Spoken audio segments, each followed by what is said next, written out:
And why don't you just tell us like what happened that sent us to Evansville back in November? Yeah, we were chilling in your apartment, kind of like mid-afternoon, and I was on a CNN political blog, and saw this headline: Ron Paul dollar confiscated. And I was kind of talking to Sharp because Sharp was a big Ron Paul supporter, and I was like, "Hey man, check this out." Oh, then I keep reading. I'm like, "Oh man, this is in Evansville." And I'm from Evansville. I'm like, "Holy crap, man! We should go down there. We should go get a camera from the School of Journalism," because I was a journalism student at the time. So we should go borrow one and go down there and check this out, man. So we did. And so what did we find out when we got there? We found out that, well, everybody we talked to really didn't know anything about it or that anything had happened. Granted, we didn't really interview the smartest people on Earth. I think we interviewed my friend's manager at the arcade he worked at, a couple of high school girls outside the movie theater. It wasn't until I went down to the casino, the riverboat, and got this old guy, forget his name, Howard Johnson, I think, or something like that, to talk to us, and he was telling us how he collected coins and stuff since he was a little kid, and that he didn't see any problem with the Liberty Dollar or anything like that. He said the government didn't have any right to shut the guy down. And then we also talked to your stepdad, who had sort of an interesting take on it. Yeah, didn't he? I mean, I can't really swear, can I? No. He said he thought it was an interesting thing, but that it would never work. He was a, yeah, that was his take on it. And he has credentials. Yeah, he was the CFO for American General, and was there when AIG took it over, and had everything wiped out with AIG going under in terms of his retirement. So maybe he's not the financial wizard I thought he was. And what does he have to say about the current situation? He says that he's like, yeah, we're in for a recession, but it's not going to be as bad as it has been in the past. He said it's going to get worse, but it's not. We're not going to go into depression or anything. Depression. He thinks that we're just going to have a recession for a little bit, pretty much. And what about now personally? What do you feel in terms of the stock market and investing in things? Like, would you consider investing in gold or buying gold or anything like that? Or well, if I was investing, I would want to diversify. If I had $10,000 to invest right now, I'd want to diversify. So I'd put some of that into the stock market and some of it into gold and silver. Why not? See what happens. But do you think like alternative currencies like serve any sort of purpose?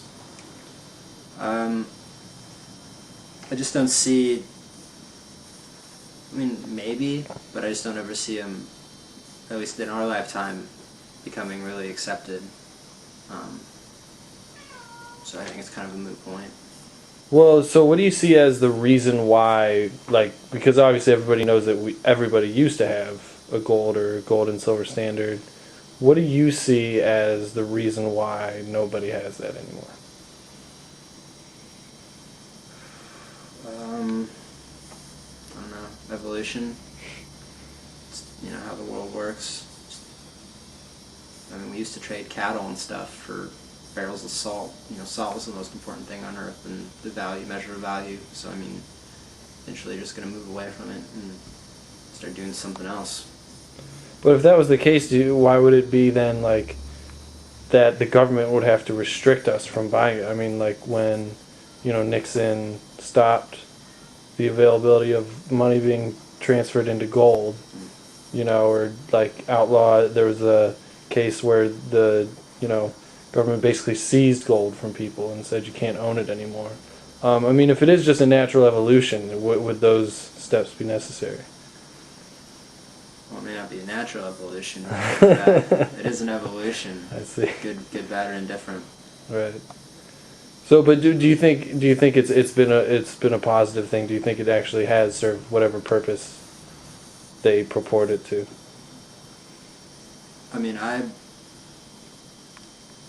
haven't read up enough about all that stuff. I try and remain ignorant. I'm an artist, not a Right. not a economist.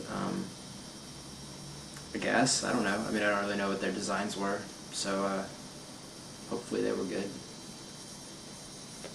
Do you think that the current trajectory of the American economy is good or bad? For the short term, bad. But, I mean, it's going to correct itself eventually. It always does.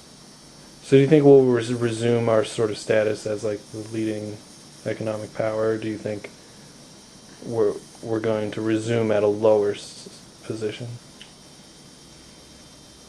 Well, I think it depends a lot on what, the emerging countries like, China and even now Russia and like India and stuff do. I mean, we're not going to be number one forever, In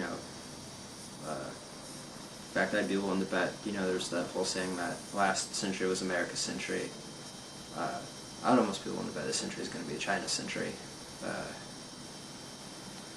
So I guess that's my answer to that.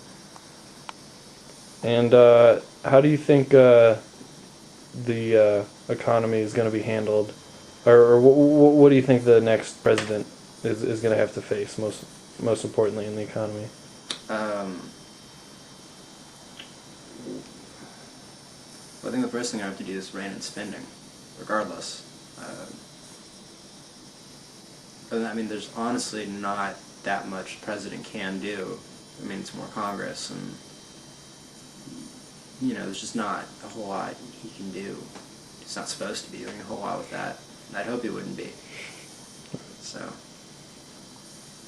And I guess finally, getting back to the Liberty Dollar thing, was there anything that you sort of learned or took away from finding out about it? I mean, do you have any sort of thoughts on it? I guess the biggest thought on it or experience with it was I still can't figure out quite why they did it, and they never brought him up on charges. I don't think he's ever gone to court over it. From what I know. Right. So that was really weird, and it's kind of a, just one of those things that kind of makes you not believe in the system that much more, and that's what I think leads to a lot of general restlessness and dissatisfaction in our generation right now with the way things are. Do you think if people found out about this, do you think that their reaction would be like that, or do you think that it would be more towards like how your stepdad felt, which was like, well, I guess they sort of had it coming to them? Well, I think in terms of talking about like the Liberty Dollar itself, I don't think that's not an issue for a lot of people at all. They're probably not even aware of it. Well, the Fed raid. I mean, if more people found out about the raid. Do you think that they'd be sort of like shocked and wanting to, bring justice, or do you think it would be more like, well, maybe the government should be doing this?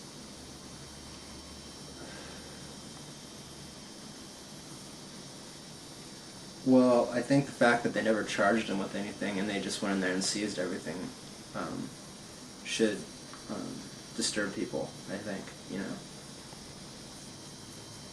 But,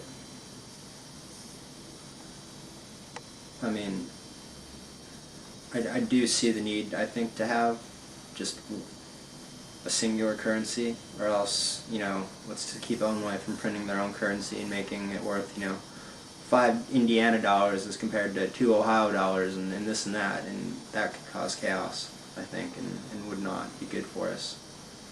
But I don't know. I do think people should take notice of it and question it. But overall, I don't think that,